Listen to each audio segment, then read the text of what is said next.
தமிழகத்திலும் வரும் நாட்களில் வெப்பநிலை மேலும் அதிகரிக்கும் என சென்னை வானிலை ஆய்வு மைய இயக்குநர் பாலச்சந்திரன் தெரிவித்துள்ளார். சென்னையில் செய்தியாளர்களை சந்தித்த அவர் காற்றில் ஈரப்பதம் குறைந்திருப்பதால் வறண்ட வானிலையே நீடிக்கும் என்று தெரிவித்தார்.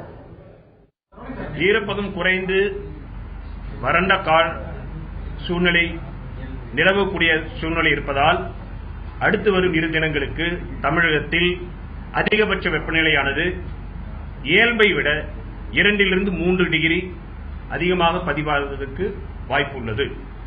கடந்த ஏப்ரல் மாதத்தை பொறுத்தவரையில் 60% நாட்கள் தமிழகத்தில் அதிகபட்ச வெப்பநிலையானது இயல்பை விட 2 to 6 டிகிரி அதிகமாக பதிவானது. அதிகபட்சமாக கடந்த மாதத்தில் திருப்பத்தூரில் 43.8 டிகிரி செல்சியஸ் பதிவானது.